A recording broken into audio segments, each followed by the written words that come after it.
Well, back here, the anti-Trump protesters are continually playing Back to the USSR. Those are their signs. The pro-Trump supporters have been quiet, and they're hoping to maybe share some words with media and the press, and thus they're showing their sense of appreciation. A lot of them seem to be Cuban exiles who appreciate being here and just showing their passions. It is mixed, of course, but we'll see what the president has to say. Ladies and gentlemen, it looks like the president has arrived. Very close to it. There are police sounds and the greater police activity right by the theater. So we're assuming he's just about here. The president's probably inside speaking right now. This is about as close as we can get. We're 1 block away. The theater is right about where that church or church-like building is, where he's speaking, the Manuel Artime Theatre.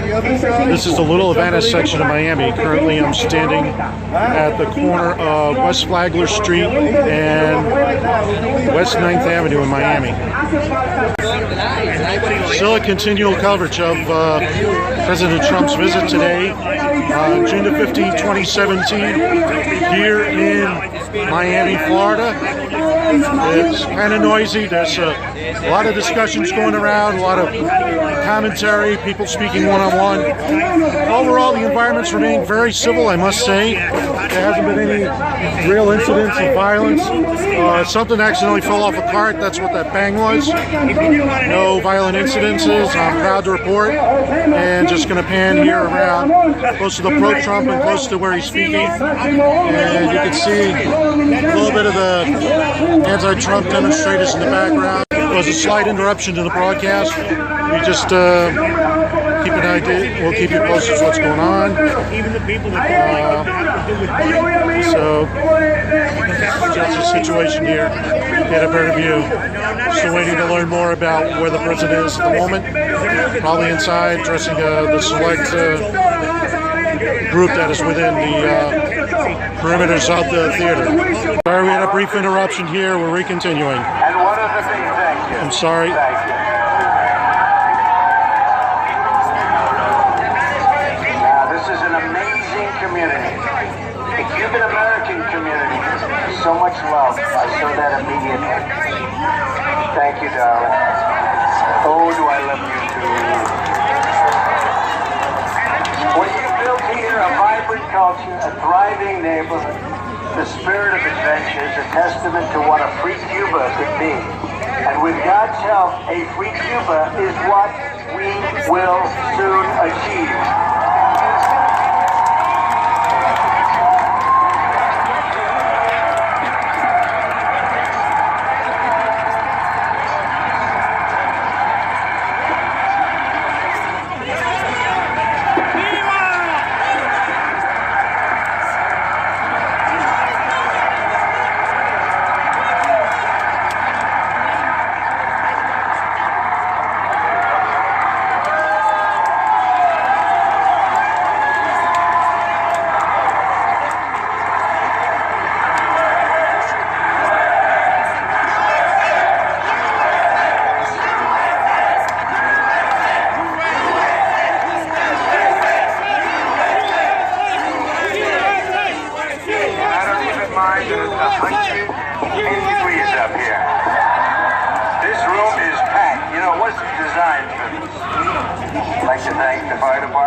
We are delighted to be joined by so many friends and leaders of our great community. I want to express our deep gratitude to a man that's really become a friend of mine, and I want to tell you, he's one tough competitor, Senator Marco Rubio.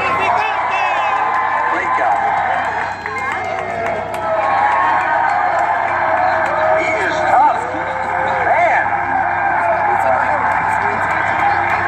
Great, so Senator Marco Rubio here. He's tough, and he's good, and he loves you. He loves you. And I listened to another friend of mine, Congressman Mario Diaz-Balart. And I'll tell you, Representative Mario Diaz-Balart. What he said, and I appreciated, Mario, I appreciated what you That's great. Really appreciate it. And I also want to thank my good friend and just a man who was of tremendous support in the state of Florida for being with us, Governor Rick Scott. Governor Rick Scott, of course, Florida's governor. His term expires January 2019. Florida will have a new governor. Great job. He's doing a great job. Since governor can only serve 2 full elected terms in Florida, like the President of the United States. I hope he runs for the Senate. Might have got an endorsement for Senate. I don't know, Marco. Let's go. Come on, we got to get him to. I hope he runs for the Senate. We're deeply honored to be joined by amazing veterans of the Bay of Nations. Visit during the campaign. That was some visit. That was right before the election. I guess it worked, right? Boy, Florida as a whole and this community has supported us by tremendous margins, and we appreciate it. But including one of the big honors, and that was the honor of getting the Bay of Pigs Award just before the election. And it's great to be gathered in a place named for a true hero of the Cuban people. And you know what that means.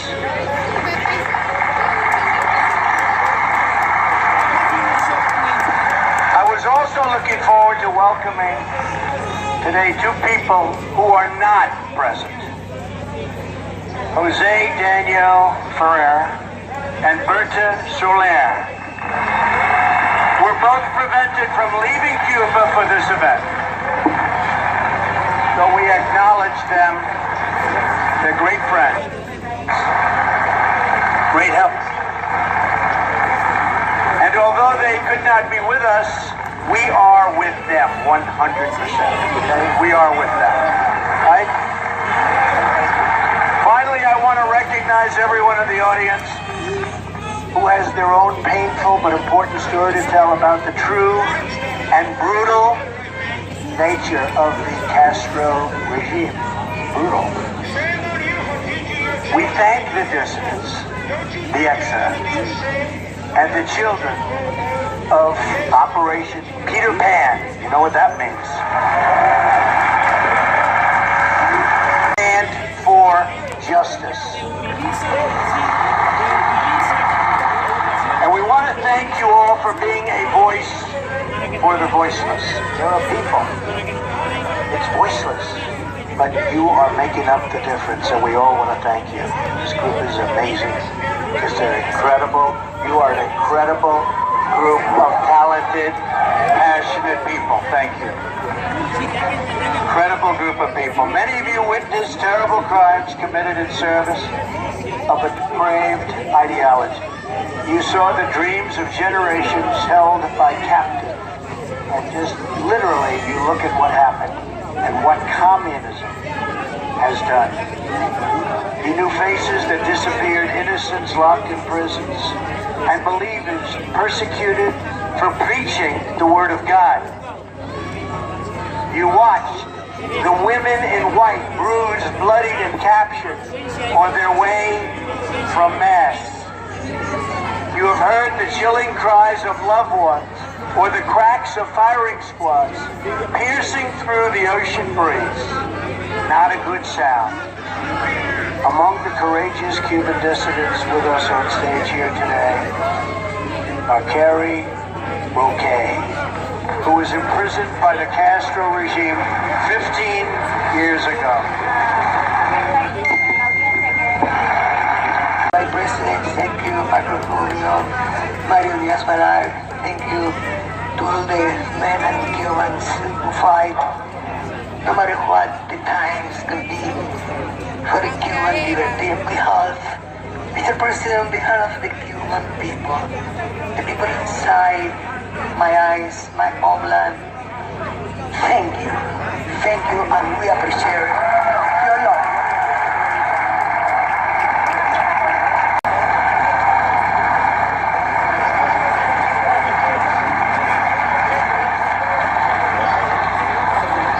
That's pretty good. She didn't know she was going to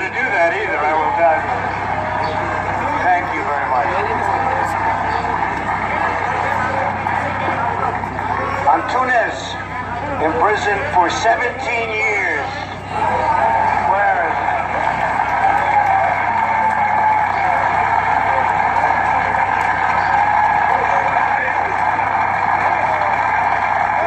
Defana, imprisoned for over 20 years.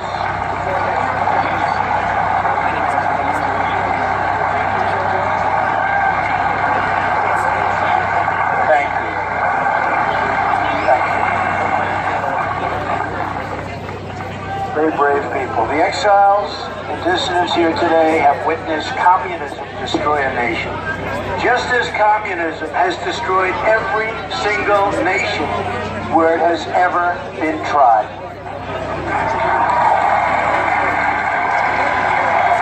But we will not be silent in the face of communist oppression any longer. You have seen the truth. You have spoken the truth. And its truth has now called us, this group, called us to action. Thank you. Last year I promised to be a voice against repression. In our region, remember, tremendous repression. And a voice for the freedom of the Cuban people. You heard that pledge. You exercised the right you have to vote. You went out and you voted, and here I am, like I promised. Like I promised.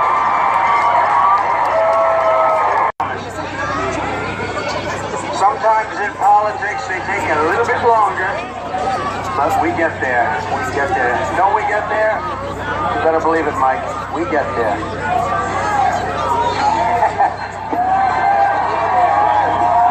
Thank you. Thank you. Now we keep our promise. And now that I am your president, America will expose the crimes of the Castro regime and with the Cuban people in their struggle for freedom.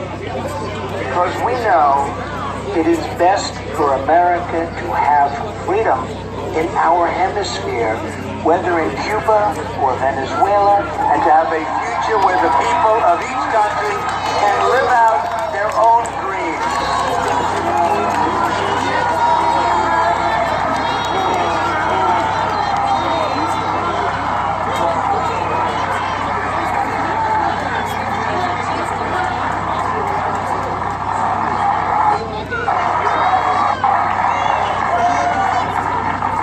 For nearly 6 decades, the Cuban people have suffered under communist domination. To this day, Cuba is ruled by the same people who killed tens of thousands of their own citizens, who sought to spread their repressive and failed ideology throughout our hemisphere, and who once tried to host enemy nuclear weapons 90 miles from our shores. The Castro regime has shipped arms to North Korea and fueled chaos in Venezuela. While imprisoning innocents, it has harbored cop killers, hijackers, and terrorists. It has supported human trafficking, forced labor, and exploitation all around the globe. This is the simple truth of the Castro regime. My administration will not hide from it, excuse it, or glamorize it. And we will never, ever be blind to it. We know what's going on, and we remember what happened.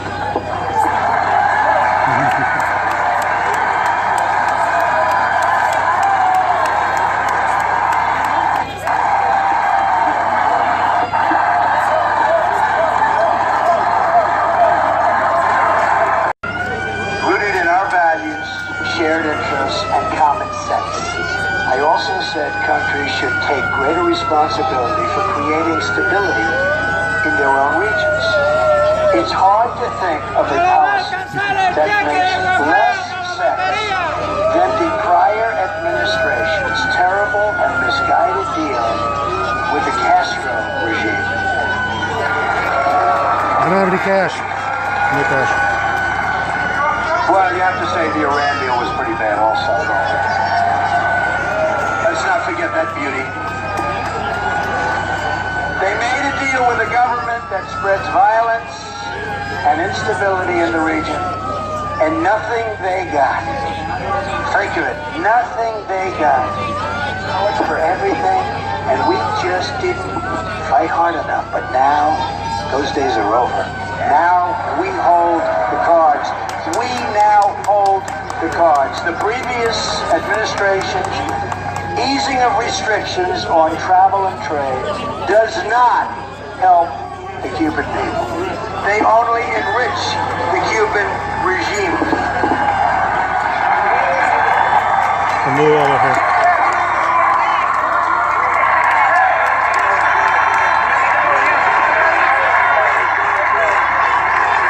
The profits from investment and tourism flow directly to the military. The regime takes the money and owns the industry. The outcome of last administration's executive action has been only more repression and a move to crush the peaceful democratic movement. Therefore, effective immediately, I am canceling the last administration's completely one-sided deal with Cuba. Celebration here with the pro-Cuban, that's the side. The other side, I guess, is in mourning. Celebration here. Donald Trump has announced, the President of the United States has announced, the Cuban travel deal of Obama is hereby terminated. The President of the United States has terminated the travel license, for lack of better words, to Cuba, and is received with a resounding applause, as you can hear. Just as I promised during the campaign, and I will be signing that contract right at that table in just a moment. Understandable for the Cuban exiles here, it's a day of jubilation right now. Our policy will seek a much better deal for the Cuban people and Others may the disagree. United States of The America. other side, people who can open businesses and all may not be too happy. A military monopoly that exploits and abuses the citizens of Cuba. Our new policy begins with strictly enforcing U.S. law. From risking their lives into unlawful travel to the United States, they are in such danger the way they have to come to this country, and we are going to be safeguarding those people. We have to. We have no choice. We have to. And we will work for the day when a new generation of leaders brings this long reign of suffering to an end. And I do believe that end is in the very near future. We challenge Cuba to come to the table with a new agreement that is in the best interest of both their people and our people, and also of Cuban Americans. Mario de la Pena Jr. and Carlos Costa. We are honored to be joined today by Mario's parents, Miriam and Mario, and Carlos's sister, Mirta. Where are you?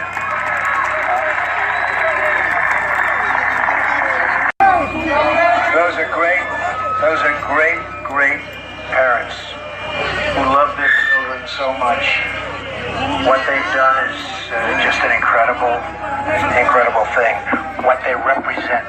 They did not die in vain. What they represent to everybody, especially to the Cuban people. So your children did not die in vain.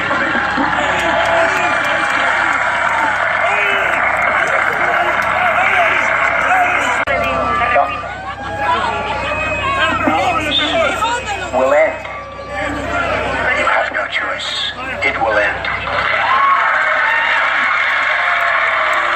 Any changes to the relationship between the United States and Cuba will depend on real progress toward these and the other goals, many of which I've described. When Cuba is ready to take concrete steps to these ends, we will be ready, willing, and able to come to the table to negotiate that much better deal for Cubans, for Americans, much better deal.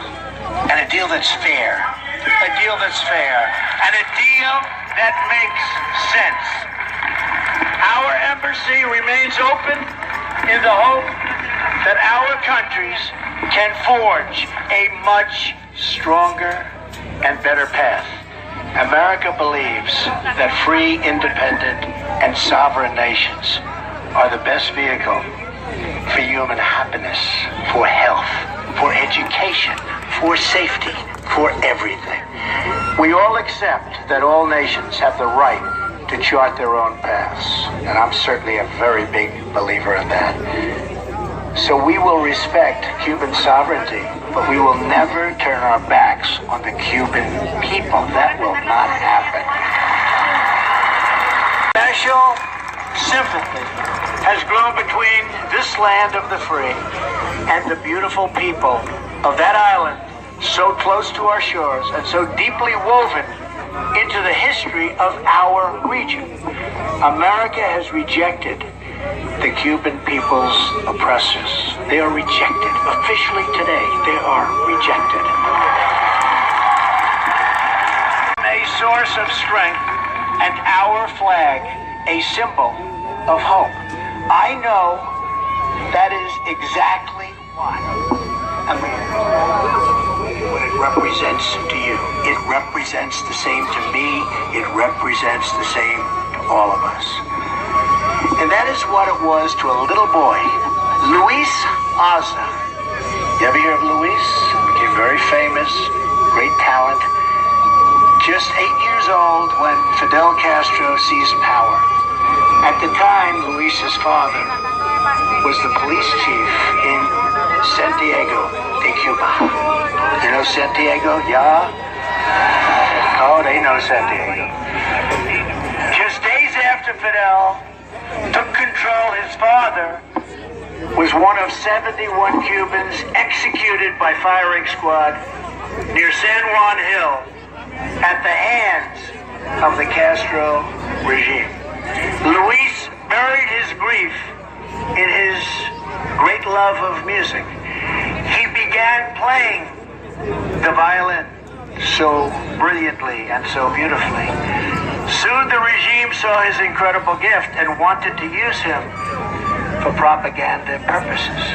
When he was 12, they organized a national television special and demanded he play a solo for Raul Castro.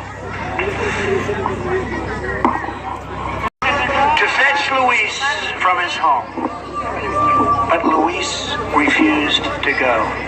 And a few days later, Castro's soldiers barged into his orchestra practice area, guns blazing. They told him to play for them. Terrified, Luis began to play. And the entire room was stunned by what they heard. Ringing out from the trembling boy's violin was a tune they all recognized. This young Cuban boy was playing the Star-Spangled Banner. The room was dead silent. When we say that America stands as a symbol to the world, a symbol of freedom, and a symbol of hope, that is what Luis meant, and that is what Luis displayed that day. It was a big day. It was a great day. And that is what we will all remain. That was a very important moment, just like this is now for Cuba. National anthem on a violin. This is from the gentleman that President Trump previously mentioned. Listen a bit now.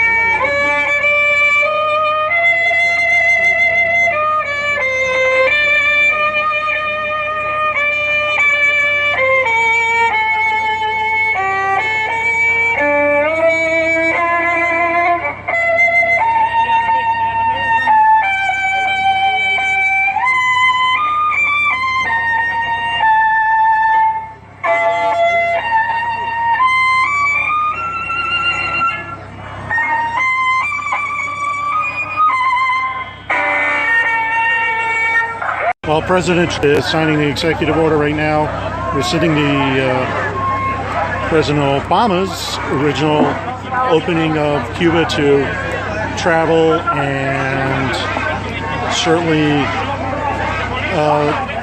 limiting the boycott, or I should say the embargo.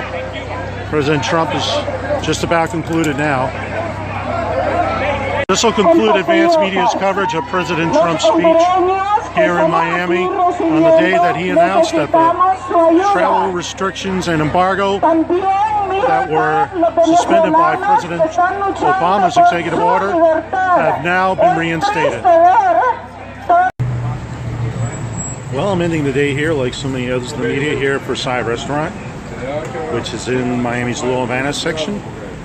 And we are getting a feel that most of the people here are generally rather passive and all, but the more vocal ones are pretty appreciative of President Trump and his changing of the policy toward Cuba.